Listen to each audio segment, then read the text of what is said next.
at the site, lead, arsenic, mercury being the most prevalent pollutants. It goes on to say that the 5 wells are inadequate. 5 groundwater recovery wells are inadequate to handle the water into an inside infiltration beds at the southern boundary of the site. Continue to be, and the pump and treat system is not working at its full, even at its full capacity of 120 gallons per minute. Anything higher would flood one of the local residents' basement. I find that a rather weak reason to be continuing to contaminate the plume. I agree. Yeah, for one basement, I don't know what it costs. Basement. I'm sorry, I have to interject. In an article I just left on the table up here, DuPont spokesman feels that they're doing above and beyond the call of duty. I read the paper myself. I was quoted in there. So Oh, you yes, saw that? Yes, I did, Okay. yes. So I'm going to ask you, I'm going to just stick this in right now. Please, tell your neighbors, your friends, please try to come to these meetings. They're for you, they're for your families. We'll try to get you the truth. We'll try to tackle the questions that no one else wants to tackle. Please, we need your attendance, participation. Bring a neighbor, bring a friend next time. As much participation as possible, because we need all the help we can get. The more we find, the more questions are raised. And also, anybody that wants to volunteer, please talk to Lisa afterwards, because we do need volunteers to help put out flyers, put stuff out in the neighborhoods, do phone calls. Anybody that wants to volunteer, even if you have an hour a month. Also, call up the EPA. Their number, the regional administrator's number is 212-637-5000. Tell them to come to these meetings. Come to the Pompton Lakes CAG meetings, not the fake CAG, the real CAG. 212-637-5000. And ask to speak to Judith Inc., regional administrator. And if you guys, we need them, because clearly this is where the EPA should be putting their resources, at this CAG, and we need them here to be able to answer questions. We need some people here from the EPA that have the ability to make decisions, and that's what we need to come to these CAG meetings. 212-637-5000. Call up Judith Inc. Tell them to come and tell her to come to the next Pompton Lakes CAG meeting. We'll give you the date at the end of this meeting for our next meeting. And if they tell you Judith is not available, ask to talk to Lisa Plevin. P-L-E-V-I-N. Rich, if I can just finish up my whole point. Yes, sir. 1.3 of their conclusion, remediation of remaining on-site sediment and soil contamination of heavy metals is awaiting final remedy approval. This 3+ year project will involve excavation, off-site shipment, and/or consolidation and capping. Capping really excites me. Well, So capping's an option, George? They're putting that on the table as an option? yes. I'll give you a copy of it. That's not an option. Yeah, I'm not making this stuff up. It's right out of their Yeah, report. but we have to make sure they don't do it. Now is an enlightenment as far as what's changing, and I've already printed this up for anyone who attended today. It's page 2 of my map. Yes, sir. You start reading it, I saw you were looking at it. Woods Hole, oceanographic institution, has found a new and substantial pathway for mercury pollution flowing into bodies of water. Chemists have detected much more dissolved mercury entering groundwater than from atmospheric and river sources. They go on to say that submarine groundwater is pushing mercury out of the sediments into bodies of water, both fresh and salt. That means the mercury moves. Yes. It can move. Yes. Under the right geochemical conditions, metals will move. You put mercury in a anaerobic sediment, it gets methylated, it makes it more soluble. That's why the organisms can take it up readily, and they accumulate it. The critters that live down in the blood. Any other questions? Yes. I went to the DuPont presentation at the high school this past week, and I asked about the mercury. They're basically saying that the buck stops here. They only have to clean up these 26 acres because their mercury stops here. The rest of the mercury in the lake is someone else's. Can't even fish from the whole lake. Just telling you what I was told. Apparently, there's a very tiny little fence down there with a sign, no mercury beyond this point. And my question was to them, you know, it's mercury is fluid.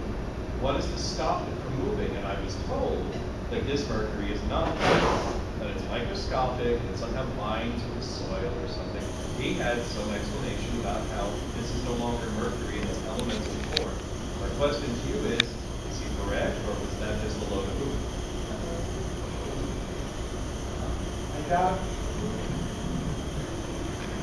I haven't looked at the data to tell you what species of mercury is there. I doubt it is elemental mercury that we all think about when you break the thermometer and you roll little balls around on the floor. That's not what it is. The mercury that DuPont used up there, they made a compound called mercury fulminate, an explosive. Okay, so the characteristics of that compound, perhaps, is what they're using. When you read the Acid Brook cleanup plan, it says for the sediments, we basically did geostatistical evaluation of the distribution of the mercury, and we're getting 90% of the mercury that we found. That's what they say. They're not going to a cleanup level, that they're just going to that global, and they drew a line on the map, and the agencies bought off on it. Okay, I don't know that there's any way they can say it's not theirs. At least in the Acid Brook study, in theory, you could look at the sediment transport that came down the Acid Brook and see how the physical sediments were transported and where they were deposited, and back in that way to the area that they didn't say they did that. They just said they looked at it and they put this line in, and that 9 is 90%. That's what we're going after. Right, wrong, or indifferent, that's what it is, and the agencies accept it. The other thing I'd like to note about this plan that's important, a couple of things. One, they talk about a time frame of 4.5 years to do this. And if you look at that plan in the map, if you start at the school and go all the way around to the park, and just over to the town, the boroughs thing, that whole band is identified as possible staging access areas for this remediation work. So for 4.5 years, you'd have to look at it, and you might lose your park, and just the whole thing is going to be right there by the school in your face. The other thing that's important in here, that document is, I'll call it a conceptual framework. We're going to do this, we got to do this, we got to do that. But they don't give you any details of what exactly is going to be done. That's all going to be left to the selected contractor, who will, well, in the big world of remediation, and a lot of the big guys do this way, they put out there what's called a means and methods contract. This is what we want you to do, but we're not telling you how to do it. You have to tell us the details of how you're going to do that. There's a couple of things. One, it saves them a lot of, the responsible party, conceptually it saves them some time and effort for the detailed design, but it also gives them someone to go and blame if things go wrong. I didn't tell you how to do it, I just told you what to do. You did it your way, you did it wrong, you go fix it. Okay, so you got to keep that in mind going forward. There's documents that are supposed to be submitted to the agencies with the means and the methods and the specifics. That's when, you know, the nitty-gritty. And one thing that I would recommend that the CAG start making us think about is 4.5 years. You know, they're only talking, well, they're talking 26 acres, and I can't, for the life of me, I can't figure out why they need that much time for the amount of construction they're doing. I think it could be done in 2. So that question has got to start be asked, or should be, because again, you could be looking at a construction staging area along, about at the northern border of the lake, a good portion of the northern border of the lake for 4 years. Yeah. The air stripper on their property, since that's an industrial property, how come it doesn't have a filter on it compared to, I know we discussed, there's no filters on the house units because they made them radon compliant, but their air stripper does not have a filter.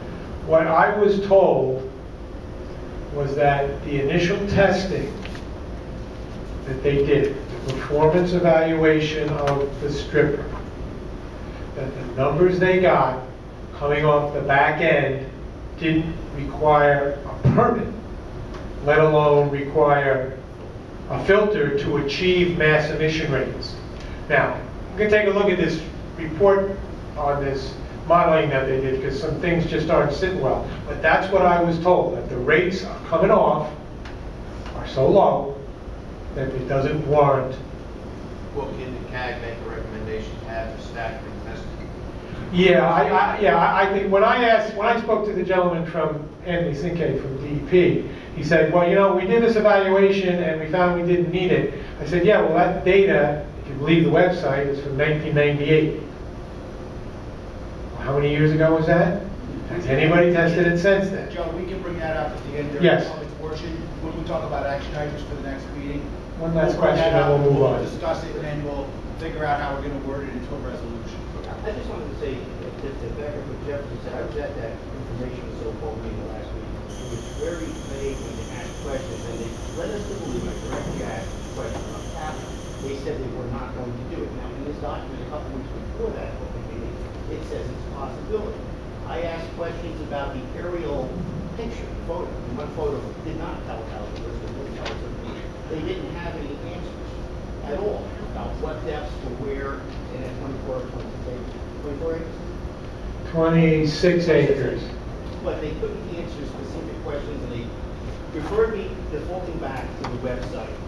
And that, to me, at that meeting, it was a feel-good meeting, and it can make us think we had some kind of efficacy, make us think they were pleasing us while they're going to just do the same old.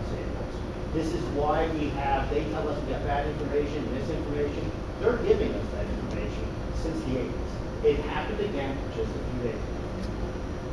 So that's where we are with that. And we're supposed to be pleased with the non-information they gave. That's such an important point, because what really happened, and I don't know if everybody's aware of this, is that if we were Superfund, they wouldn't have been able to do all this.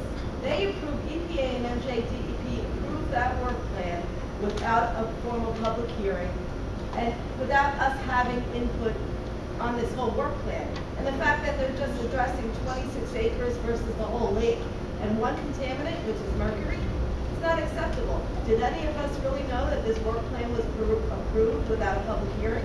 No, they didn't. They did it behind our backs. They're not addressing right at all. Just mercury. The plan for the lake is based on mercury. Are they removing lead in the matter of course because it's already in the same spot on the tape? Probably, but they're not addressing lead as a driver of the contamination in the lake.